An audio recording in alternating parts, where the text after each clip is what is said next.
Bagaimana jika ilmu terdalam justru datang saat manusia berhenti merasa tahu? Tanpa guru, tanpa kitab tebal, tanpa ijazah, tanpa pengakuan siapapun. Di tengah dunia yang mengukur pengetahuan dari sanad dan gelar, muncul kisah tentang Sunan Kalijaga, sosok yang diyakini memahami hakikat bukan dari bangku pengajaran, melainkan dari keheningan dan laku hidup. Ilmu ini disebut ilmu laduni. Tidak dicari, tidak dipelajari secara biasa, tetapi hadir ketika ego mereda. Jika belajar tanpa guru itu mungkin, lalu apa sebenarnya makna belajar yang sesungguhnya? Sebelum melangkah lebih jauh, bantu subscribe, like, dan tulis amin di kolom komentar. Semoga rezekinya dilapangkan. Amin. Bagaimana jika pengetahuan paling dalam justru tidak datang dari ruang kelas, tidak lahir dari kitab tebal, dan tidak diwariskan melalui pengajaran formal? Di tengah dunia yang menilai ilmu dari siapa yang mengajar dan seberapa panjang sanadnya, pertanyaan ini terdengar ganjil sekaligus mengusik. Manusia terbiasa percaya bahwa belajar harus mengikuti jalur yang jelas. Ada guru, ada murid, ada aturan, dan ada pengakuan. Di luar itu, pengetahuan sering dianggap tidak sah. Namun, di balik keteraturan itu, beredar kisah tentang pemahaman yang tumbuh tanpa proses belajar yang terlihat. Kisah ini tidak berbicara tentang kepandaian berbicara atau kecakapan berdebat. Ia berbicara tentang kejernihan batin yang lahir dari perjalanan hidup, tentang seseorang yang memahami bukan karena banyak menerima ajaran, melainkan karena mampu mendengar dengan sangat dalam. Nama Sunan Kalijaga sering dikaitkan dengan jalan semacam ini, bukan karena ia menolak guru atau meremehkan ilmu, tetapi karena cara belajarnya tidak mudah dimasukkan ke dalam kerangka yang biasa. Dalam cerita yang beredar, pemahamannya tidak tumbuh dari bangku pengajaran yang tetap, melainkan dari pengalaman hidup yang panjang dan penuh keheningan, dari perjumpaan dengan manusia biasa, dari kegagalan, dari kesabaran, dan dari kemampuan untuk tidak tergesa menarik kesimpulan. Bagi banyak orang, kisah semacam ini menimbulkan kegelisahan. Jika ilmu bisa datang tanpa guru, lalu apa fungsi belajar yang selama ini dijalani? Apakah semua upaya, disiplin, dan pengorbanan untuk menuntut ilmu menjadi sia-sia? Pertanyaan ini wajar muncul karena menyentuh dasar cara manusia memahami pengetahuan. Selama ini, belajar dipandang sebagai proses menerima dari luar. Ada yang memberi, ada yang menerima. Tanpa proses itu, pengetahuan dianggap rapuh. Namun kisah jalan sunyi menawarkan sudut pandang lain. Belajar tidak selalu berarti menambah isi kepala. Ada kalanya, belajar berarti mengurangi kesombongan, bukan tentang seberapa banyak yang diketahui, tetapi seberapa jujur seseorang menyadari batas dirinya. Dalam kesadaran akan keterbatasan itu, ruang batin menjadi lebih lapang, dan di ruang itulah pemahaman sering muncul tanpa dipaksa. Ilmu yang datang dengan cara ini tidak hadir sebagai jawaban cepat. Ia tidak memberi kepastian instan. Justru yang tumbuh adalah cara memandang. Hal-hal yang sebelumnya dianggap remeh mulai terasa bermakna. Sementara yang dulu dikejar motivation perlahan kehilangan daya tariknya. Perubahan ini tidak dramatis, tetapi konsisten. Ia tampak dalam sikap, bukan dalam klaim. Tentu saja jalan ini bukan tanpa risiko. Tanpa guru yang mengingatkan, seseorang bisa terjebak pada perasaan telah memahami segalanya. Disinilah kerendahan hati menjadi penentu. Kisah-kisah yang bertahan tidak menampilkan sosok yang merasa paling tahu. Yang terlihat justru kehoti-hation dalam bersikap. Pemahaman sejati diukur dari ketenangan, bukan dari keberanian berbicara. Di tengah masyarakat yang memerlukan kepastian, kisah ilmu tanpa guru sering dianggap mitos. Namun, mitos ini bertahan bukan karena dibukukan, melainkan karena dirasakan. Orang-orang mungkin tidak sepakat tentang detailnya, tetapi mereka sepakat tentang dampaknya. Kehadiran yang menenangkan, sikap yang tidak menghakimi, cara hidup yang tidak tergesa. Pertanyaan tentang mitos atau kenyataan mungkin tidak perlu dijawab dengan tegas. Yang lebih penting adalah apa yang bisa dipetik. Kisah ini mengajak melihat belajar sebagai proses hidup, bukan aktivitas terpisah. Mengingatkan bahwa pengetahuan tidak selalu hadir dalam bentuk yang kita kenal, dan bahwa kadang-kadang memahami dimulai ketika manusia berani mengakui bahwa dirinya belum tahu apa-apa. Pada masa peralihan besar di tanah Jawa, cara manusia memandang ilmu mulai berubah. Keyakinan lama yang bertumpu pada laku, simbol, dan pengalaman batin perlahan bertemu dengan sistem baru yang lebih tertata. Ilmu tidak lagi hanya diwariskan lewat kebiasaan dan petuah, tetapi mulai dibingkai dalam aturan, kitab, dan struktur pengajaran. Perubahan ini membawa keteraturan, namun juga melahirkan kegelisahan yang halus. Belajar mulai diukur dari proses yang tampak. Ada tempat khusus untuk menimba ilmu, ada waktu tertentu untuk belajar, dan ada otoritas yang menentukan sah atau tidaknya sebuah pengetahuan. Sistem ini memberi rasa aman karena kebenaran bisa ditelusuri jejaknya. Namun di balik kepastian itu, muncul pertanyaan yang jarang diucapkan. Apakah semua pemahaman harus lahir dari jalur yang sama? Apakah pengalaman hidup kehilangan nilai ketika tidak dibingkai sebagai pelajaran formal? Di tengah suasana inilah, muncul kisah tentang jalan yang berbeda, bukan sebagai penolakan terhadap sistem, melainkan sebagai pengingat bahwa hidup tidak selalu bergerak rapi. Ada pemahaman yang tumbuh dari kegagalan, dari perjumpaan tak terduga, dan dari kesabaran panjang yang tidak pernah dicatat. Jalan ini tidak menentang keteraturan, tetapi juga tidak sepenuhnya tunduk padanya. Nama Sunan Kalijaga sering muncul dalam kisah-kisah tentang kegelisahan ini. Ia digambarkan hidup di tengah masyarakat yang sedang mencari bentuk baru dalam memahami ilmu. Di satu sisi, aturan dan pengajaran formal semakin kuat. Di sisi lain, kehidupan sehari-hari tetap penuh dengan persoalan yang tidak selalu bisa dijawab oleh kitab. Di ruang di antara keduanya, lahir krisis makna belajar. Krisis ini bukan pertentangan terbuka, melainkan kebingungan batin. Banyak orang merasa telah belajar banyak, tetapi tetap gelisah. Pengetahuan bertambah, namun ketenangan tidak selalu mengikuti. Dari sinilah muncul kesadaran bahwa belajar mungkin telah bergeser maknanya. Ia menjadi aktivitas mengumpulkan, bukan proses memahami. Menambah isi pikiran, tetapi tidak selalu memperdalam kebijaksanaan. Dalam kisah yang beredar, Jalan Sunyi tidak menawarkan jawaban cepat atas krisis ini.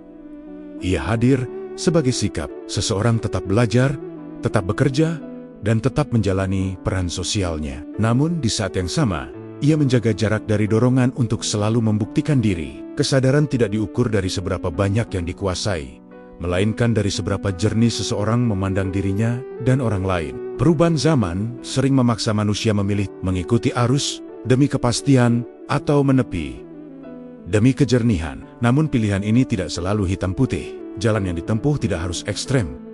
Ia bisa hadir sebagai keseimbangan, menghargai struktur tanpa kehilangan kepekaan batin, mengakui peran guru tanpa meniadakan pelajaran hidup. Krisis makna belajar ini juga menyentuh hubungan antara pengetahuan dan kehidupan. Ketika belajar terpisah dari hidup, ilmu mudah menjadi beban.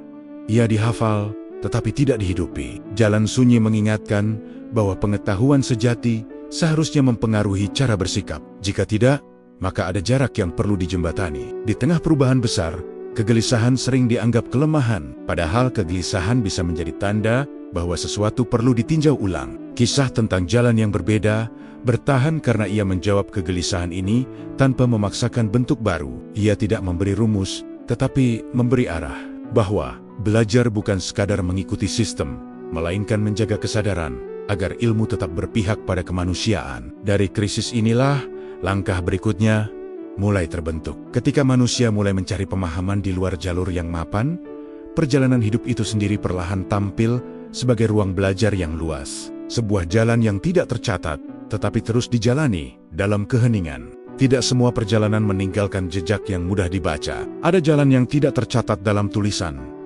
tidak diumumkan sebagai metode, dan tidak dikenali sebagai sistem belajar. Jalan ini bergerak perlahan, menyatu dengan kehidupan sehari-hari, dan sering luput dari perhatian. Namun justru dari ketidakterlihatannya, ia membentuk pemahaman yang dalam. Di tengah masyarakat yang mulai menata ilmu secara rapi, jalan semacam ini tampak ganjil. Belajar biasanya dikenali dari tanda-tanda yang jelas. Ada tempatnya, ada gurunya, dan ada tahap-tahap yang harus dilalui. Jalan Sunyi tidak memiliki itu semua. Ia tidak menawarkan kurikulum, tidak menjanjikan hasil cepat, dan tidak menyediakan ukuran keberhasilan yang bisa dipamerkan. Dalam kisah yang beredar, Sunan Kalijaga sering digambarkan berjalan di jalur yang tidak dicatat ini. Ia tidak dikenal karena mengumpulkan murid dalam ruang pengajaran khusus. Pemahamannya justru tumbuh dari keterlibatan langsung dengan kehidupan, dari bekerja, bergaul, menyaksikan penderitaan, dan merasakan kegembiraan bersama masyarakat. Semua itu menjadi ruang belajar yang hidup. Jalan ini tidak dimulai dengan niat besar untuk memahami segalanya. Ia bermula dari kesediaan untuk menjalani apa yang ada di hadapan dengan penuh perhatian. Tidak ada usaha keras untuk mencari makna tersembunyi. Justru dengan tidak tergesa menafsirkan, makna itu perlahan muncul. Setiap pengalaman diperlakukan sebagai bagian dari proses, bukan sebagai gangguan yang harus segera dilewati. Ketika hidup dijalani dengan cara ini, belajar tidak terasa sebagai beban tambahan. Ia menyatu dengan ritme sehari-hari. Kegagalan tidak langsung dianggap kesalahan yang harus disesali. Ia dilihat sebagai pengingat. Keberhasilan pun tidak dijadikan alasan untuk meninggikan diri. Ia dipahami sebagai ujian lain yang menuntut kewaspadaan. Dari sikap inilah, keseimbangan mulai terbentuk. Bagi orang yang terbiasa dengan sistem, jalan sunyi sering dianggap tidak jelas arahnya. Tanpa tujuan yang terdefinisi, bagaimana seseorang tahu bahwa ia tidak tersesat? Pertanyaan ini masuk akal. Namun jalan ini bekerja dengan logika yang berbeda. Arah tidak ditentukan oleh target luar, melainkan oleh kejernihan batin. Selama sikap semakin tenang, semakin jujur, dan semakin bertanggung jawab, perjalanan dianggap berada di jalurnya. Jalan yang tidak dicatat juga melatih kesabaran. Tidak ada hasil yang bisa ditunjukkan dalam waktu singkat.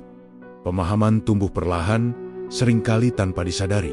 Baru setelah waktu berlalu, perubahan terasa. Cara merespons konflik menjadi lebih tenang. Cara melihat perbedaan menjadi lebih lapang. Dan cara mengambil keputusan menjadi lebih hati-hati. Namun ketidakdicatatan ini juga membawa tantangan. Tanpa pengakuan formal, seseorang mudah merasa sendirian. Tidak ada validasi yang menegaskan bahwa langkah yang diambil benar. Disinilah kejujuran pada diri sendiri diuji. Apakah jalan ini dijalani karena benar-benar membawa kejernihan?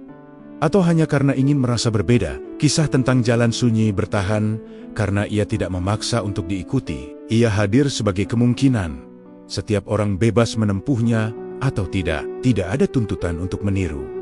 Yang ditawarkan hanyalah satu hal: kesediaan untuk belajar dari kehidupan apa adanya, tanpa harus selalu memberi nama, tanpa perlu membangun citra. Dari jalan yang tidak dicatat inilah, pemahaman mulai menampakkan wajahnya, bukan sebagai kumpulan pengetahuan baru, melainkan sebagai cara hidup yang lebih selaras. Dan ketika hidup menjadi ruang belajar, pertanyaan tentang guru dan murid perlahan bergeser. Karena pada tahap ini, kehidupan itu sendiri mulai mengambil peran sebagai pengajar yang paling jujur. Ketika kehidupan mulai diperlakukan sebagai ruang belajar, makna pengetahuan perlahan berubah. Belajar tidak lagi dibatasi oleh waktu dan tempat. Ia tidak harus dimulai dengan membuka kitab atau duduk di hadapan seorang guru. Ia hadir dalam setiap peristiwa yang dialami, baik yang menyenangkan maupun yang menyakitkan.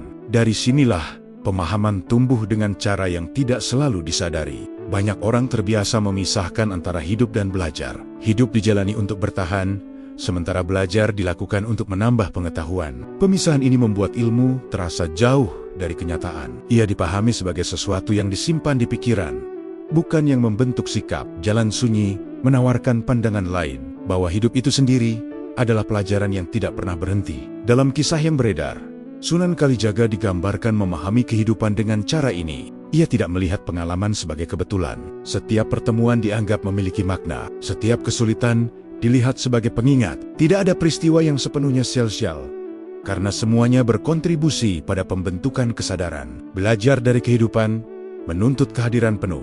Tidak cukup hanya mengalami, tetapi juga menyadari apa yang dialami. Ketika seseorang benar-benar hadir dalam tindakannya, hal-hal kecil mulai berbicara. Cara seseorang bereaksi terhadap masalah, cara ia memperlakukan orang lain, dan cara ia menyikapi kegagalan menjadi cermin yang jujur. Dari cermin inilah, pelajaran muncul tanpa perlu dijelaskan. Pendekatan ini membuat pengetahuan tidak bertumpuk sebagai teori.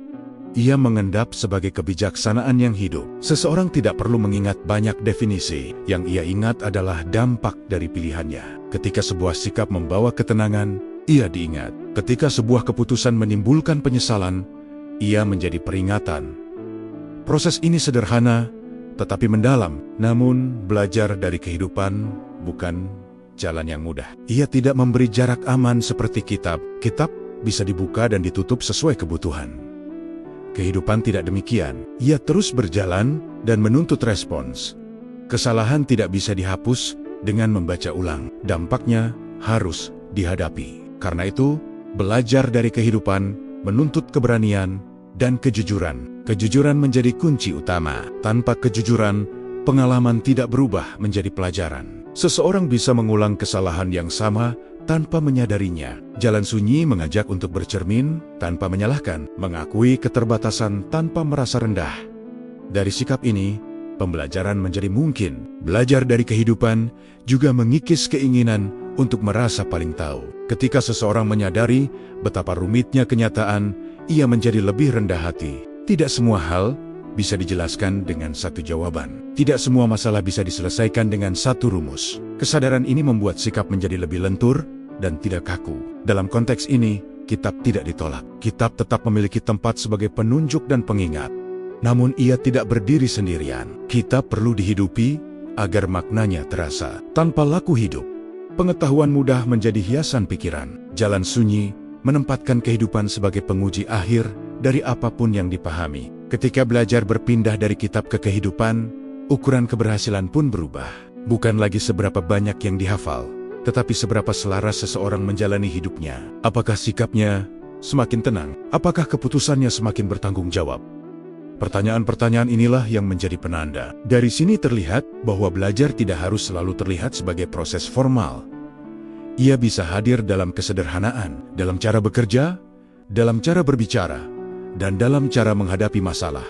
Ketika kehidupan menjadi guru, manusia tidak pernah kehabisan pelajaran. Dan dari pembelajaran yang terus-menerus inilah, pemahaman perlahan bergerak menuju sesuatu yang lebih dalam, menuju peran keheningan sebagai pintu berikutnya dalam perjalanan ini. Ketika kehidupan dijalani sebagai ruang belajar, satu unsur mulai menonjol dengan sendirinya, yaitu keheningan. Keheningan bukan sekadar keadaan tanpa suara, melainkan ruang batin tempat manusia berhenti bereaksi dan mulai menyadari. Di ruang inilah, pengalaman hidup yang beragam perlahan disusun kembali menjadi pemahaman yang utuh. Banyak orang mengira bahwa belajar selalu membutuhkan penjelasan. Semakin banyak kata, semakin jelas maknanya. Namun dalam perjalanan batin, kata-kata sering justru menjadi penghalang. Pikiran dipenuhi penilaian, perbandingan, dan keinginan untuk segera menyimpulkan. Keheningan bekerja dengan cara yang berbeda.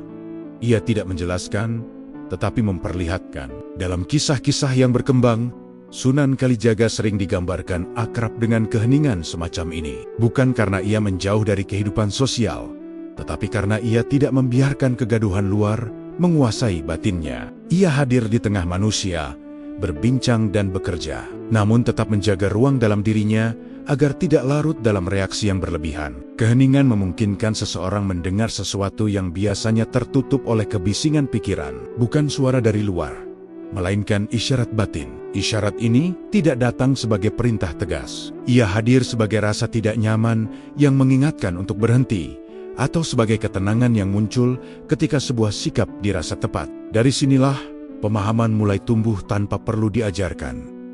Keheningan juga mengajarkan kesabaran. Dalam dunia yang terbiasa bergerak cepat, diam sering dianggap membuang waktu. Padahal, di dalam diam, banyak hal diproses. Emosi yang tadinya kuat perlahan mereda. Pikiran yang kacau mulai tersusun. Ketika reaksi ditunda, keputusan yang diambil menjadi lebih jernih. Proses ini tidak terlihat, tetapi dampaknya terasa. Namun, keheningan bukan tujuan akhir. Ia adalah pintu. Jika seseorang hanya berhenti pada diam tanpa keterlibatan dengan kehidupan, keheningan bisa berubah menjadi pelarian. Jalan sunyi yang sejati justru menghubungkan keheningan dengan tindakan. Diam memberi arah, tindakan memberi bentuk. Keduanya harus berjalan bersama. Dalam keheningan, seseorang juga belajar mengenali batas dirinya. Tidak semua hal perlu ditanggapi. Tidak setiap pertanyaan harus dijawab. Kesadaran ini membebaskan manusia dari dorongan untuk selalu membuktikan diri. Ketika kebutuhan untuk tampil mereda, energi batin bisa digunakan untuk hal yang lebih penting, yaitu memahami dampak dari setiap langkah. Keheningan mengubah cara memandang kesalahan. Kesalahan tidak lagi disikapi dengan penyesalan berlebihan atau pembelaan diri. Ia diterima sebagai bagian dari proses. Dengan diam sejenak, seseorang bisa melihat di mana ketidakseimbangan terjadi. Dari situ, perbaikan menjadi mungkin tanpa perlu menyalahkan siapapun. Bagi sebagian orang, keheningan terasa menakutkan. Tanpa kebisingan, manusia berhadapan dengan dirinya sendiri. Pikiran, ketakutan, dan keinginan yang selama ini tertutup mulai muncul ke permukaan. Jalan sunyi menuntut keberanian untuk menghadapi semua itu tanpa menghakimi. Justru dengan menerima, ketegangan perlahan berkurang. Keheningan juga menumbuhkan empati. Ketika seseorang terbiasa mendengar batinnya sendiri, ia lebih mampu mendengar orang lain. Ia tidak tergesa menyela atau menilai, ia memberi ruang. Dari ruang inilah hubungan yang lebih manusiawi terbentuk. Kebijaksanaan sosial lahir bukan dari kepandaian berbicara, tetapi dari kemampuan untuk hadir dengan utuh. Melalui keheningan, pengetahuan tidak lagi dipahami sebagai sesuatu yang harus dikejar. Ia hadir sebagai konsekuensi dari kejernihan batin. Ketika suara luar mereda dan kesadaran terjaga, pemahaman muncul tanpa dipanggil. Dari sinilah jalan sunyi semakin menampakkan arahnya. Sebuah arah yang tidak ditentukan oleh kata-kata, tetapi oleh keselarasan antara batin dan laku hidup. Ketika keheningan mulai membuka pintu pemahaman, muncul ujian yang jauh lebih halus daripada kebisingan luar. Ujian itu adalah rasa tahu, bukan tahu yang jujur, melainkan keyakinan diam-diam bahwa diri telah memahami lebih dalam daripada yang lain. Inilah bahaya terbesar dari jalan sunyi. Ia tidak datang dengan suara keras, tetapi menyusup pelan ke dalam batin. Tanpa guru yang mengingatkan, seseorang mudah menjadikan pengalaman batinnya sebagai ukuran kebenaran. Apa yang dirasakan dianggap pasti benar. Apa yang dipahami dianggap final. Di titik ini, kesadaran yang semula jernih mulai tertutup oleh ego yang tersamar. Ia tidak tampil sebagai kesombongan terang-terangan, melainkan sebagai ketenangan palsu yang sulit dikenali. Banyak orang mengira bahwa bahaya hanya datang dari pengetahuan yang dangkal. Padahal, pemahaman yang dalam pun bisa menjerumuskan jika tidak disertai kerendahan hati. Semakin seseorang merasa telah melihat hakikat, semakin besar godaan untuk menilai orang lain. Bukan dengan kata-kata kasar, tetapi dengan sikap merasa lebih benar. Dalam kisah yang berkembang tentang Sunan Kalijaga, bahaya ini justru dihindari dengan kehati-hatian yang luar biasa. Tidak ada cerita tentang klaim keunggulan batin. Yang tampak adalah sikap menahan diri. Seolah ada kesadaran bahwa setiap pemahaman membawa tanggung jawab yang berat. Bukan hak untuk merasa lebih tinggi. Merasa paling tahu seringkali bersembunyi di balik bahasa yang lembut. Seseorang tetap berbicara dengan tenang, tetapi tidak lagi benar-benar mendengar. Kritik dianggap sebagai gangguan. Pertanyaan dipahami sebagai tantangan. Ketika dialog berubah menjadi monolog, itulah tanda bahwa jalan sunyi mulai menyimpang. Bahaya ini semakin besar ketika pemahaman batin dijadikan identitas. Seseorang tidak lagi menjalani kesadaran, tetapi memakai labelnya. Label ini memberi rasa aman dan keistimewaan semu. Padahal kesadaran sejati tidak membutuhkan pengakuan. Ia hidup dalam kesediaan untuk terus belajar, bahkan dari hal-hal yang paling sederhana. Jalan sunyi sebenarnya menyediakan penawar bagi bahaya ini. Penawarnya adalah kejujuran pada diri sendiri. Kejujuran untuk mengakui bahwa setiap pemahaman bersifat sementara, bahwa apa yang dipahami hari ini bisa diperdalam atau bahkan dikoreksi esok hari. Dengan sikap ini, rasa tahu tidak mengeras menjadi kesombongan. Kejujuran juga berarti berani melihat dampak dari sikap sendiri. Apakah pemahaman membuat seseorang lebih sabar atau justru lebih mudah tersinggung? Apakah ia menjadi lebih peduli atau lebih acuh? Kehidupan sehari-hari menjadi cermin yang tidak bisa dibohongi. Dari cermin inilah koreksi paling jujur datang. Bahaya merasa paling tahu juga mengingatkan bahwa jalan tanpa guru bukan berarti jalan tanpa koreksi. Koreksi tidak selalu datang dari manusia lain. Ia bisa datang dari kegagalan, dari konflik, atau dari hubungan yang retak. Ketika hasil tindakan tidak selaras dengan niat, disitulah ada pelajaran yang perlu diperhatikan. Menghindari bahaya ini menuntut kewaspadaan terus-menerus. Tidak ada titik aman yang permanen.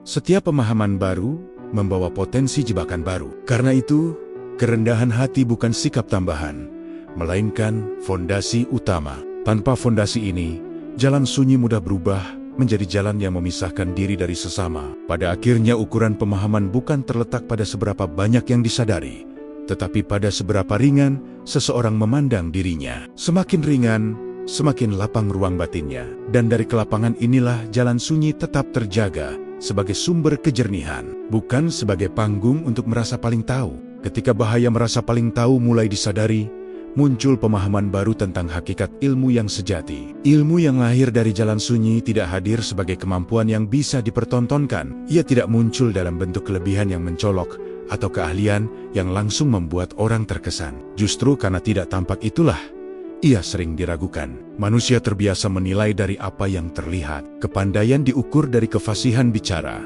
kedalaman dinilai dari banyaknya rujukan, keberhasilan disimpulkan dari pengakuan. Dalam pola pikir seperti ini, ilmu yang tidak bisa dipamerkan terasa asing. Tidak ada bukti yang bisa ditunjukkan, tidak ada capaian yang bisa diumumkan.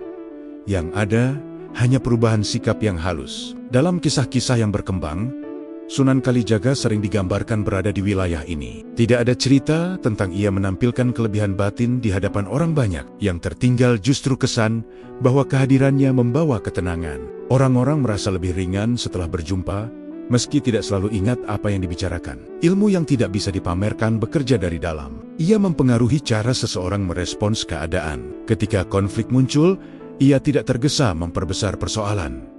Ketika emosi memuncak, ia memilih menenangkan. Sikap ini sering disalahartikan sebagai kelemahan atau sikap pasif. Padahal, di baliknya ada kekuatan besar, yaitu kemampuan menahan diri. Menahan diri bukan berarti tidak peduli. Ia justru lahir dari kepedulian yang lebih luas. Seseorang menyadari bahwa tidak semua kebenaran harus dimenangkan dengan suara keras. Ada situasi di mana ketenangan membawa dampak yang lebih besar daripada perdebatan panjang. Ilmu semacam ini sulit dijelaskan, tetapi mudah dirasakan. Karena tidak bisa dipamerkan, ilmu ini menuntut kedewasaan batin. Tanpa pengakuan, ego mudah gelisah. Muncul dorongan untuk menjelaskan diri, untuk membuktikan bahwa jalan yang ditempuh tidak sia-sia. Disinilah ujian berikutnya muncul. Apakah seseorang tetap setia pada kejernihan batin, atau tergoda menjadikan pemahaman sebagai identitas baru? Ilmu yang sejati tidak membutuhkan pembelaan. Ia membiarkan dampaknya berbicara melalui waktu. Jika sikap seseorang membawa kesejukan, orang lain akan merasakannya tanpa perlu diyakinkan. Jika kehadirannya justru menimbulkan ketegangan, tidak ada penjelasan yang bisa menutupinya. Kehidupan menjadi saksi yang paling jujur. Namun, ada bahaya lain yang mengintai. Ketika sesuatu tidak bisa diuji secara lahiriah, ia rawan disalahgunakan. Ada orang yang mengklaim pemahaman khusus tanpa diiringi tanggung jawab hidup. Karena itu, Jalan Sunyi selalu menekankan konsistensi laku. Tanpa laku yang jujur, klaim apapun kehilangan makna. Ilmu yang tidak bisa dipamerkan justru mendekatkan manusia dengan sesamanya. Tidak ada jarak hierarkis yang dibangun. Seseorang tidak merasa berada di atas yang lain. Ia menyadari bahwa setiap orang berada pada tahap yang berbeda. Dari kesadaran ini, tumbuh penghormatan, bukan penghakiman. Ukuran keberhasilan pun bergeser, bukan lagi soal seberapa banyak pengaruh atau pengikut. Pertanyaannya menjadi lebih sederhana, namun mendalam. Apakah hidup terasa lebih utuh? Apakah keputusan diambil dengan lebih jernih? Apakah hubungan dengan sesama menjadi lebih manusiawi? Jawaban atas pertanyaan ini tidak bisa dipalsukan. Ketika ilmu tidak bisa dipamerkan, tekanan dari luar perlahan meningkat.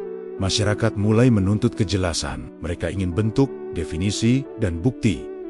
Dari sinilah ketegangan mulai terasa. Jalan Sunyi yang sebelumnya berjalan dalam ruang pribadi, kini berhadapan dengan sorotan dan kecurigaan. Dan dari titik inilah, cerita bergerak menuju fase berikutnya, saat pertanyaan dari luar menjadi semakin tajam. Ketika dampak ilmu yang tidak bisa dipamerkan mulai terasa, perhatian pun perlahan bergeser. Jalan Sunyi yang sebelumnya berjalan tanpa banyak sorotan, kini mulai diperhatikan. Bukan karena ia menuntut pengakuan, tetapi karena kehadirannya memunculkan perbedaan yang sulit diabaikan. Di tengah masyarakat yang terbiasa menilai dari tanda-tanda lahiriah, perbedaan ini memancing tanya. Pertanyaan pertama yang muncul terdengar sederhana. Dari mana asal pemahaman itu? Jika seseorang tidak melalui jalur belajar yang diakui, lalu siapa yang menjamin kebenarannya? Pertanyaan ini bukan selalu bentuk penolakan. Seringkali ia lahir dari kebutuhan akan kepastian. Manusia merasa aman ketika sesuatu bisa ditelusuri asal-usulnya. Kecurigaan tidak selalu hadir sebagai tuduhan terbuka. Ia sering muncul sebagai bisik-bisik, sebagai keraguan yang berulang, sebagai dorongan agar jalan ini dijelaskan dengan bahasa yang bisa diterima bersama. Jalan yang tidak meninggalkan jejak formal dianggap berbahaya karena sulit diawasi. Tanpa guru yang jelas dan tanpa kurikulum, arah akhirnya dipertanyakan. Dalam kisah yang berkembang, Sunan Kalijaga berada di persimpangan ini. Kehadirannya diterima oleh banyak kalangan karena kedekatannya dengan masyarakat. Namun caranya dipahami tetap mengundang tanya. Ia tidak menantang sistem secara terang-terangan, tetapi juga tidak tunduk sepenuhnya pada tuntutan pembuktian. Sikap ini membuat sebagian orang semakin gelisah. Ketika jalan sunyi menghasilkan keputusan yang tidak selalu sejalan dengan harapan umum, kecurigaan pun menguat. Pilihan yang tampak terlalu lunak atau terlalu fleksibel dianggap tidak tegas. Sikap menahan diri disalahartikan sebagai ketidakpastian. Padahal di baliknya, ada pertimbangan yang tidak mudah dijelaskan dengan rumus yang baku. Tekanan untuk memberi penjelasan pun meningkat. Ada dorongan agar jalan ini didefinisikan, diberi batas, dan dimasukkan ke dalam kategori yang dikenal. Namun, mendefinisikan sesuatu yang lahir dari kesadaran batin seringkali justru mereduksinya. Apa yang hidup dan bergerak menjadi kaku ketika dipaksa masuk dalam kerangka sempit. Di sisi lain, orang yang menempuh jalan sunyi juga menghadapi ujian batin. Ketika terus-menerus dipertanyakan, muncul godaan untuk membela diri. Keinginan untuk menjelaskan panjang lebar agar diterima terasa wajar. Namun setiap upaya pembelaan membawa risiko, kehilangan keheningan yang menjadi sumber kejernihan. Jalan sunyi menuntut pilihan yang tidak mudah. Menjawab kecurigaan dengan kemarahan hanya akan memperlebar jarak. Menjawabnya dengan pembelaan berlebihan bisa mengikis keseimbangan batin. Pilihan yang tersisa adalah tetap jujur pada laku hidup, membiarkan sikap dan dampak berbicara perlahan. Kecurigaan sering lahir dari ketakutan akan kehilangan kendali. Ketika sesuatu tidak bisa diawasi dengan cara lama, muncul kecemasan. Namun di balik kecemasan itu, ada kesempatan. Kesempatan untuk memperluas cara pandang tentang belajar dan memahami manusia. Jalan sunyi mengingatkan bahwa tidak semua yang bermakna harus bisa dikendalikan sepenuhnya. Ketegangan yang muncul bukan sekadar perbedaan metode. Ia menyentuh cara memandang manusia itu sendiri. Apakah manusia dipercaya mampu menjaga kesadarannya tanpa pengawasan ketat? Ataukah ia harus selalu diarahkan oleh struktur yang kuat? Pertanyaan ini menggema di balik kecurigaan yang tampak di permukaan. Dari titik inilah cerita bergerak ke fase berikutnya. Ketika kebutuhan untuk memberi nama pada jalan sunyi itu muncul, manusia mencari istilah yang bisa menjembatani antara pengalaman batin dan kebutuhan akan kejelasan bersama. Dari pencarian inilah, sebuah konsep mulai sering disebut. Sebuah istilah yang terdengar menenangkan, namun sekaligus memicu perdebatan baru. Ketika kecurigaan dan pertanyaan terus berulang, muncul kebutuhan baru di tengah masyarakat. Kebutuhan untuk memberi nama pada sesuatu yang sulit dijelaskan. Manusia cenderung merasa lebih tenang ketika pengalaman yang samar memiliki sebutan. Dari sinilah istilah ilmu laduni mulai sering digunakan. Sebuah istilah yang terdengar memberi penjelasan sekaligus membuka ruang perdebatan baru. Ilmu laduni dipahami sebagai pengetahuan yang tidak diperoleh melalui proses belajar biasa. Ia dianggap datang sebagai anugerah, bukan semata hasil usaha lahiriah. Bagi sebagian orang, istilah ini terasa cocok untuk menggambarkan jalan sunyi yang telah lama berjalan tanpa nama. Ia memberi bahasa pada pengalaman batin yang sebelumnya hanya dirasakan, bukan dijelaskan. Namun pemberian nama juga membawa konsekuensi. Ketika sesuatu diberi istilah, ia mulai diperlakukan sebagai konsep. Konsep menuntut definisi, definisi menuntut batas. Dari sinilah ketegangan baru muncul. Jika ilmu laduni adalah pengetahuan tanpa guru, lalu di mana posisi disiplin, usaha, dan tanggung jawab? Pertanyaan ini tidak bisa dihindari. Dalam kisah yang berkembang, Sunan Kalijaga sering dijadikan rujukan untuk menjelaskan istilah ini. Ada yang melihatnya sebagai bukti bahwa pemahaman mendalam bisa hadir tanpa jalur formal. Ada pula yang mengingatkan bahwa kisah tersebut harus dibaca dengan sangat hati-hati agar tidak disalahartikan. Dua pandangan ini tumbuh berdampingan, saling menegaskan sekaligus saling mencurigai. Masalah utama dari istilah ilmu laduni seringkali terletak pada penyederhanaan. Banyak orang membayangkannya sebagai pengetahuan instan, seolah-olah seseorang tiba-tiba mengetahui segalanya tanpa proses. Padahal jalan sunyi menunjukkan sesuatu yang jauh lebih kompleks. Ada proses panjang yang tidak terlihat. Kesabaran, kejujuran, dan laku hidup yang konsisten menjadi bagian yang tak terpisahkan, meski tidak tercatat sebagai kurikulum. Ketika aspek proses ini diabaikan, ilmu laduni berubah menjadi konsep yang berbahaya. Ia bisa dijadikan pembenaran bagi sikap sewenang-wenang. Seseorang mengklaim pemahaman khusus tanpa mau diuji melalui kehidupan nyata. Inilah yang membuat sebagian pihak menolak istilah tersebut, bukan karena menafikan pengalaman batin, tetapi karena khawatir akan dampaknya. Di sisi lain, penolakan total juga membawa masalah. dengan menutup kemungkinan adanya pemahaman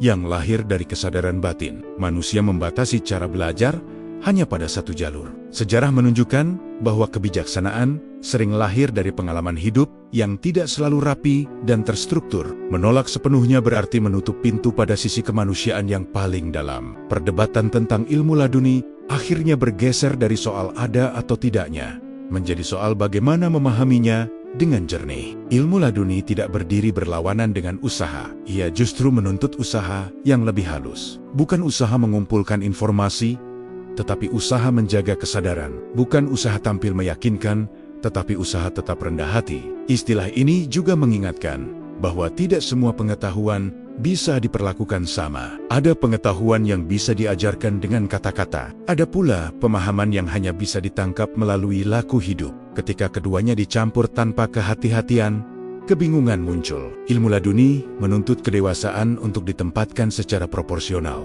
Seiring istilah ini semakin sering disebut, tekanan pada jalan sunyi pun meningkat. Ada tuntutan agar pengalaman batin diterjemahkan ke dalam bahasa yang bisa diuji bersama. Namun tidak semua hal bisa disederhanakan tanpa kehilangan esensinya. Disinilah muncul kebuntuan antara kebutuhan akan kejelasan dan kenyataan, bahwa sebagian pengalaman hanya bisa dipahami dengan menjalaninya. Dari kebuntuan inilah perhatian mulai bergeser, bukan lagi pada istilahnya, tetapi pada dampaknya. Apakah ilmu laduni melahirkan kerendahan hati, atau justru kesombongan? Apakah ia membuat seseorang lebih bertanggung jawab, atau lepas kendali? Pertanyaan-pertanyaan ini menjadi pintu menuju ujian berikutnya, ketika bahaya tersembunyi dari jalan tanpa pengawasan mulai terlihat lebih jelas. Seiring istilah ilmu laduni semakin dikenal, perdebatan pun menguat. Bagi sebagian orang, ia dipandang sebagai anugerah, sebuah bukti bahwa pemahaman terdalam tidak selalu lahir dari jalur formal.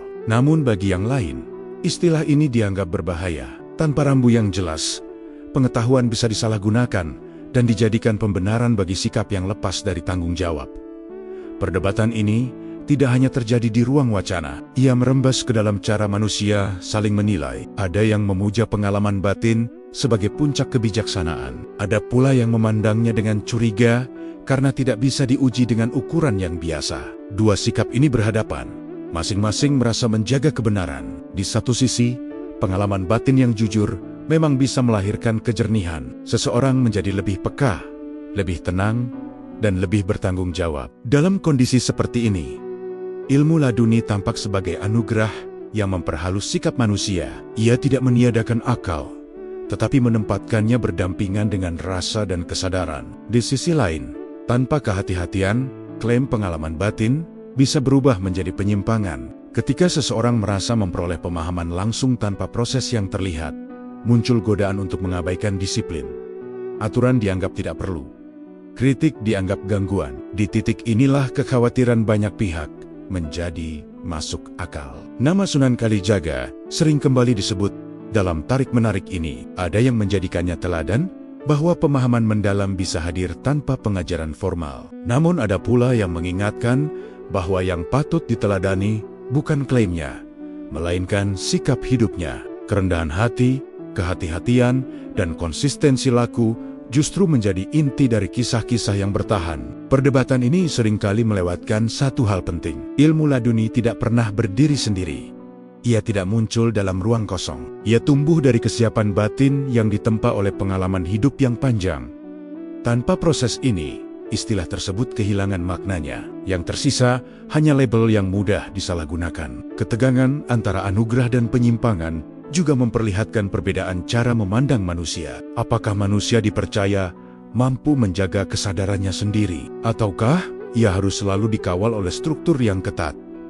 Jawaban atas pertanyaan ini tidak sederhana. Keduanya memiliki risiko dan manfaat masing-masing. Dalam praktiknya, perdebatan sering berujung pada penyederhanaan. Pihak yang memuji cenderung menutup mata terhadap risikonya. Pihak yang menolak cenderung menutup pintu pada pengalaman batin yang sah. Jalan sunyi justru menghindari kedua ekstrem ini. Ia tidak memuja, tetapi juga tidak menafikan. Di tengah perdebatan, satu ukuran yang lebih jujur mulai tampak.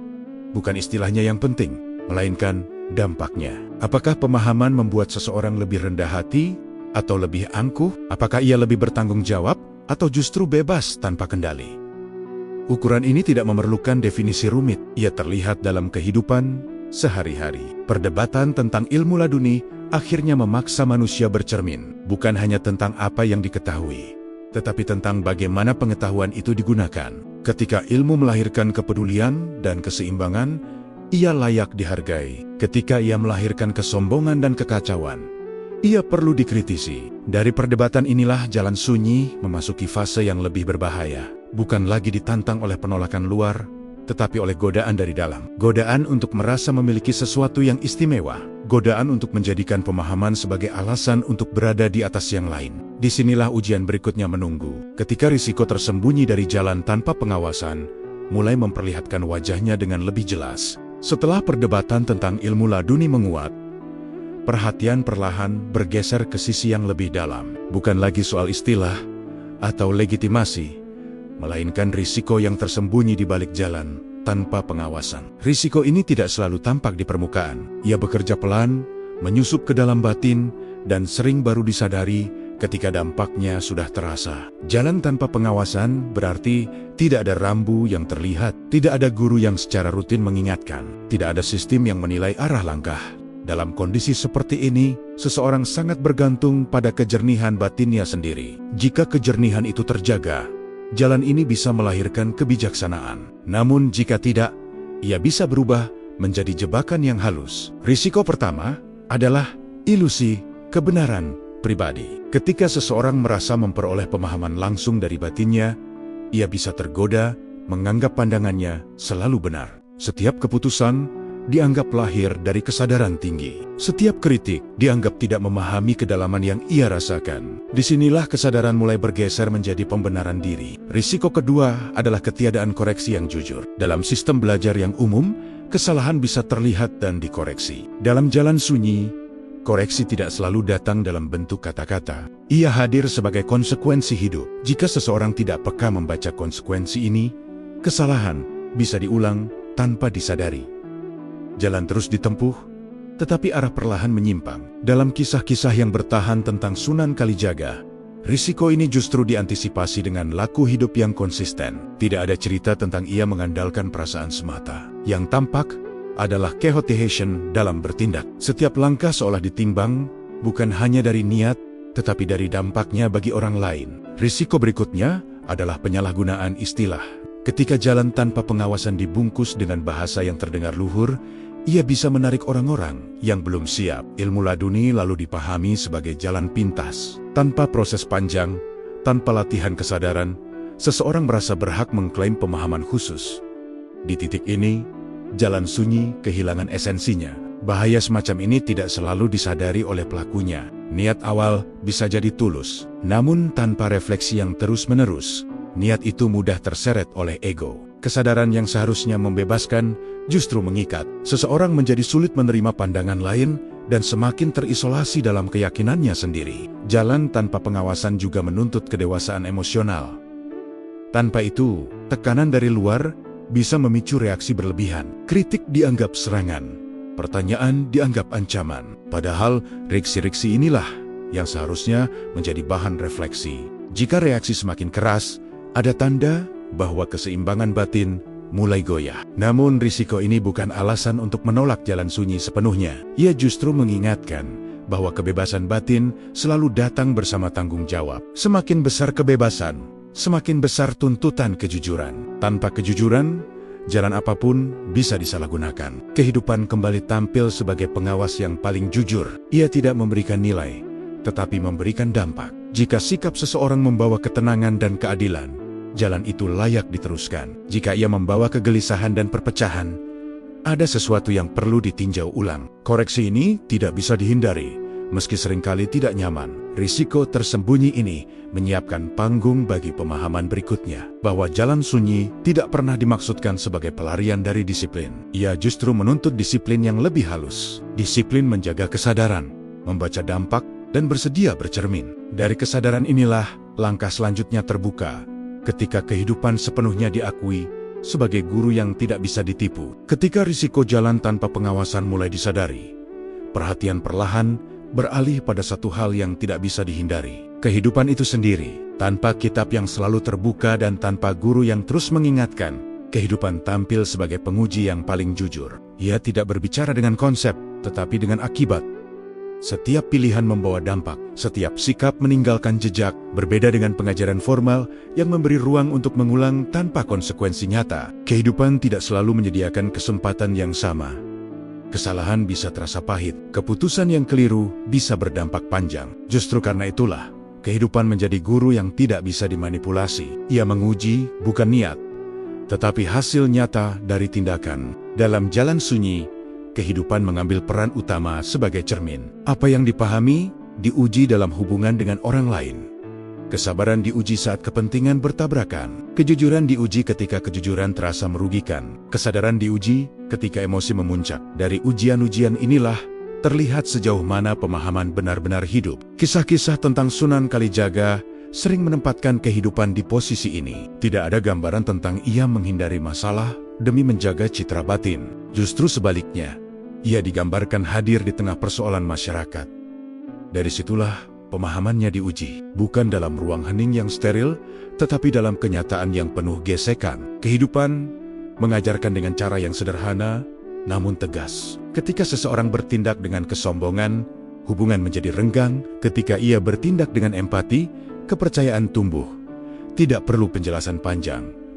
Dampaknya terasa langsung. Dari sini, koreksi batin menjadi mungkin tanpa perlu teguran lisan. Belajar dari kehidupan juga menghapus ilusi tentang pemahaman yang sempurna. Tidak ada titik akhir di mana seseorang bisa berkata bahwa dirinya telah selesai belajar. Setiap fase hidup membawa tantangan baru. Pemahaman yang bekerja di satu situasi belum tentu tepat di situasi lain. Kesadaran ini menjaga kerendahan hati tetap hidup. Kehidupan sebagai guru juga mengajarkan tanggung jawab.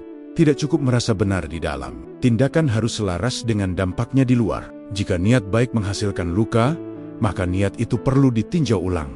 Prinsip ini sederhana, tetapi sering diabaikan. Jalan sunyi mengingatkan bahwa batin dan tindakan tidak bisa dipisahkan. Dalam proses ini, kegagalan memiliki nilai yang besar. Kegagalan bukan tanda bahwa jalan sunyi keliru. Ia adalah undangan untuk bercermin lebih dalam. Apa yang terlewat, di mana keseimbangan goyah. Dengan sikap ini, kegagalan tidak menghentikan perjalanan, tetapi memperhalus arah langkah. Kehidupan juga menguji konsistensi. Sikap yang tampak bijak sesaat tidak cukup.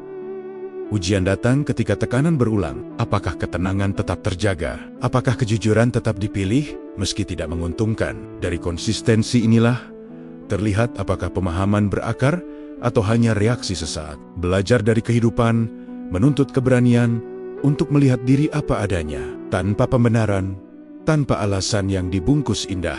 Jalan ini tidak nyaman, tetapi jujur. Ia membongkar celah yang sering disembunyikan. Namun justru dari pembongkaran inilah pertumbuhan terjadi. Ketika kehidupan sepenuhnya diakui sebagai guru, pertanyaan tentang pengawasan mulai menemukan jawabannya. Pengawasan tidak selalu datang dari luar. Ia hadir melalui akibat yang tak bisa dihindari. Dengan menyadari ini, jalan sunyi menjadi lebih kokoh.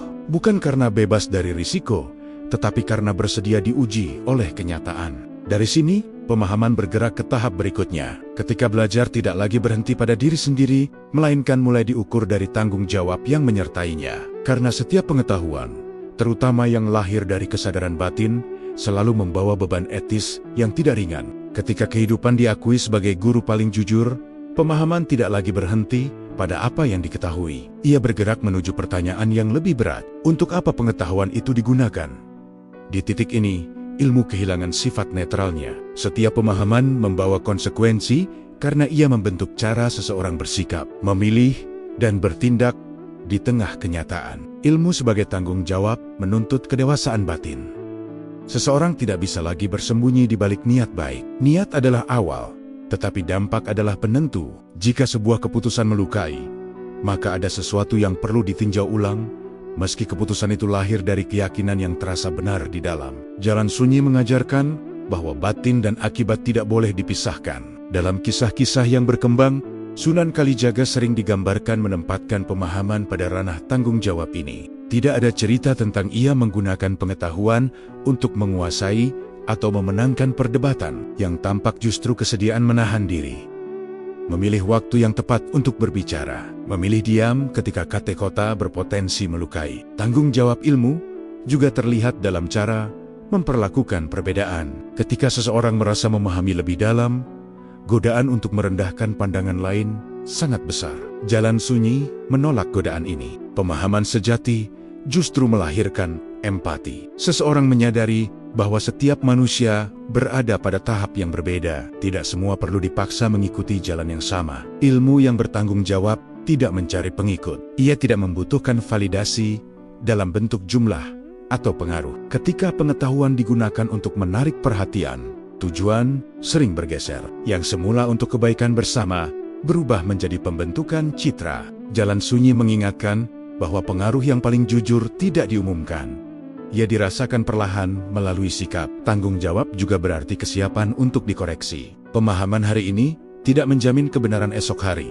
Dunia berubah, situasi bergeser. Dengan menyadari ini, seseorang tidak mengunci diri pada kepastian palsu. Ia tetap terbuka terhadap masukan, baik dari pengalaman maupun dari manusia lain. Keterbukaan ini menjaga pemahaman tetap hidup. Dalam praktik sehari-hari, tanggung jawab ilmu tampak pada keputusan-keputusan kecil. Cara berbicara ketika berbeda pendapat. Cara bertindak ketika emosi naik. Cara memilih ketika kepentingan pribadi berhadapan dengan kepentingan bersama. Tidak ada keputusan yang terlalu kecil untuk diuji. Justru dari hal-hal inilah arah batin terbaca. Ilmu yang bertanggung jawab juga menuntut konsistensi antara niat dan tindakan. Tidak cukup berbicara tentang kesadaran jika tindakan sehari-hari masih melukai. Jalan Sunyi menempatkan laku hidup sebagai ukuran utama. Jika laku tidak selaras, pemahaman perlu ditinjau ulang. Bukan untuk menyalahkan, tetapi untuk memperbaiki. Tanggung jawab ini terasa lebih berat ketika pengetahuan lahir dari kesadaran batin. Tanpa rambu formal, kompas harus dijaga dari dalam. Kejujuran menjadi kunci. Setiap keputusan ditimbang bukan hanya dari manfaat langsung, tetapi dari dampak jangka panjangnya terhadap diri dan lingkungan. Refleksi menjadi kebiasaan, bukan hukuman. Pada akhirnya ilmu, sebagai tanggung jawab membawa seseorang keluar dari pusat dirinya sendiri. Pengetahuan tidak lagi digunakan untuk memperkuat identitas, melainkan untuk melayani kehidupan. Dalam sikap ini, ilmu menemukan bentuknya yang paling matang. Ia tidak bersuara keras. Ia hadir sebagai kebijaksanaan yang terasa melalui ketenangan, keadilan, dan empati. Kesadaran akan tanggung jawab ini menyiapkan langkah berikutnya. Ketika ilmu tidak selalu dituliskan atau diajarkan secara formal, ia mulai diwariskan dengan cara yang berbeda. Bukan melalui kata-kata, melainkan melalui jejak hidup yang ditinggalkan dari hari ke hari. Ketika ilmu dipahami sebagai tanggung jawab, cara mewariskannya pun berubah. Tidak semua pemahaman perlu dituliskan. Tidak semua kebijaksanaan harus dirumuskan. Ada pengetahuan yang justru bertahan karena tidak dibekukan dalam kata. Ia hidup melalui sikap, melalui cara seseorang hadir, dan melalui dampak yang ia tinggalkan dalam kehidupan orang lain. Warisan tanpa tulisan bekerja dengan cara yang halus. Ia tidak datang sebagai ajaran yang harus dihafal. Ia hadir sebagai teladan yang diamati. Seseorang mungkin lupa apa yang pernah didengar, tetapi ingat bagaimana ia diperlakukan. Dari ingatan inilah, pemahaman berpindah tanpa disadari. Dalam kisah-kisah yang bertahan tentang Sunan Kalijaga, pola pewarisan semacam ini sering muncul. Tidak ada cerita tentang sistem pengajaran yang kaku atau kitab yang disusun sebagai rujukan utama. Yang tertinggal justru kesan mendalam tentang ketenangan sikap, kehati-hatian dalam bertindak, dan kemampuan meredakan keadaan yang tegang. Warisan itu tidak diumumkan, tetapi dirasakan. Warisan tanpa tulisan menuntut konsistensi yang tinggi. Karena tidak ada teks yang bisa dirujuk, laku hidup menjadi satu-satunya penopang. Jika laku tidak selaras, warisan itu cepat memudar. Orang lain tidak lagi menangkap makna, hanya melihat kontradiksi. Karena itu, jalan ini tidak bisa dijalani setengah-setengah. Ia menuntut kejujuran yang terus-menerus. Cara pewarisan ini juga memberi kebebasan. Tidak ada tuntutan untuk meniru secara persis. Setiap orang menangkap makna sesuai kesiapan dan kebutuhannya. Ada yang mengambil ketenangan, ada yang mengambil kehati-hatian, ada pula yang hanya mengambil satu sikap kecil yang dirasa relevan. Hasilnya beragam, tetapi arah batinnya tetap sama. Berbeda dengan ajaran tertulis yang bisa dipelajari kapan saja. Warisan tanpa tulisan sering baru dipahami setelah waktu berlalu. Pengalaman tertentu membuka ingatan tentang sebuah sikap yang pernah disaksikan. Pada saat itulah makna muncul, seolah pemahaman menunggu momen yang tepat, bukan dipaksakan sejak awal. Warisan ini juga mengandung risiko salah tafsir. Karena tidak dijelaskan secara sistematis, orang bisa menangkap makna yang berbeda dari yang dimaksudkan. Namun Jalan Sunyi menerima risiko ini. Tanggung jawabnya bukan pada bagaimana warisan diterima, melainkan pada kejujuran dalam menjalani. Selebihnya diserahkan pada perjalanan masing-masing. Dalam masyarakat yang mengandalkan dokumentasi, warisan tanpa tulisan sering dianggap lemah. Padahal justru karena tidak tertulis, ia lebih lentur. Ia menyesuaikan diri dengan zaman tanpa kehilangan inti. Bentuk luarnya bisa berubah, tetapi nilai dasarnya tetap hidup selama laku hidup yang jujur dijaga. Warisan semacam ini juga menghindarkan pemahaman dari pembekuan. Ketika ajaran dituliskan secara kaku, ada risiko ia berubah menjadi dogma. Dengan diwariskan melalui teladan, pemahaman tetap bergerak. Ia diuji oleh konteks baru dan dimatangkan oleh pengalaman yang berbeda. Setiap generasi menemukan cara sendiri untuk memaknainya. Pada akhirnya warisan tanpa tulisan mendorong kemandirian batin. Tidak ada ketergantungan penuh pada teks atau figur. Setiap orang bertanggung jawab menemukan kembali makna dalam hidupnya sendiri. Dengan cara ini, pemahaman tidak berhenti pada satu masa. Ia terus berdenyut, berpindah dari satu kehidupan ke kehidupan lain. Dari warisan inilah satu pertanyaan besar muncul. Jika Jalan Sunyi ini tidak pernah dituliskan, bagaimana ia tetap bertahan di tengah dunia yang terus berubah cepat? Pertanyaan ini membawa kita pada fase berikutnya, ketika Jalan Sunyi dipandang kembali dari jarak yang lebih luas. Apakah ia masih memiliki tempat di zaman yang serba cepat dan penuh informasi? Ketika warisan tanpa tulisan terus bergerak melintasi waktu, muncul pertanyaan yang menentukan. Apakah Jalan Sunyi masih memiliki tempat di zaman yang berubah cepat? Dunia kini dipenuhi informasi. Pengetahuan tersedia dalam hitungan detik. Belajar menjadi cepat, terukur, dan kompetitif. Di tengah semua itu, jalan yang bertumpu pada keheningan tampak lambat dan tertinggal. Namun justru di sanalah relevansinya mulai terasa. Ketika manusia dibanjiri informasi, kebingungan meningkat. Banyak tahu, tetapi sulit memilah. Banyak pilihan, tetapi sulit menentukan arah. Jalan Sunyi tidak bersaing dengan sistem belajar modern. Ia hadir sebagai penyeimbang. Ia membantu manusia berhenti sejenak, melihat lebih jernih, lalu melangkah dengan sadar. Zaman modern mendorong reaksi cepat. Opini dibentuk dalam hitungan detik. Emosi mudah tersulut. Dalam kondisi seperti ini, keheningan menjadi keterampilan yang langka. Bukan keheningan untuk menghindar, tetapi keheningan untuk menunda reaksi. Dengan jeda ini, keputusan tidak lagi didorong oleh dorongan sesaat, melainkan oleh pertimbangan yang lebih luas. Kisah-kisah tentang Sunan Kalijaga tetap hidup bukan karena romantisasi masa lalu. Ia bertahan karena pola yang ditunjukkannya bersifat lintas zaman. Ia tidak menawarkan jawaban instan, tetapi cara menghadapi pertanyaan. Ia tidak menjanjikan kepastian mutlak, tetapi kejernihan dalam ketidakpastian. Nilai-nilai inilah yang terus dicari di tengah kebisingan modern. Jalan Sunyi juga relevan dalam menghadapi tekanan sosial yang semakin kuat. Persaingan, tuntutan pencapaian, dan ekspektasi publik membuat banyak orang kehilangan pusat dirinya. Jalan Sunyi mengingatkan bahwa pusat itu tidak berada di luar. Ia ada di dalam kesadaran yang terjaga. Dengan kembali ke pusat ini, manusia tidak menjadi pasif. Ia justru lebih stabil dalam bertindak. Di era keterbukaan, Jalan Sunyi juga berfungsi sebagai penangkal sikap ekstrem. Ketika pandangan menjadi kaku dan hitam putih, kesadaran mengajarkan nuansa. Ia membuka ruang dialog, bukan sekadar perdebatan. Dengan sikap ini, perbedaan tidak selalu berujung konflik. Empati tumbuh tanpa mengorbankan prinsip. Relevansi Jalan Sunyi juga tampak dalam cara menggunakan teknologi. Teknologi mempercepat segalanya, tetapi tidak menentukan arah. Tanpa kesadaran, kecepatan hanya mempercepat kesalahan. Jalan Sunyi membantu manusia menggunakan alat dengan bijak, menentukan kapan terhubung dan kapan berhenti, menjaga agar teknologi melayani kehidupan, bukan menguasainya. Penting untuk dipahami bahwa Jalan Sunyi tidak menolak kemajuan. Ia tidak mengajak kembali ke masa lalu. Ia mengajak membawa kesadaran ke dalam setiap kemajuan.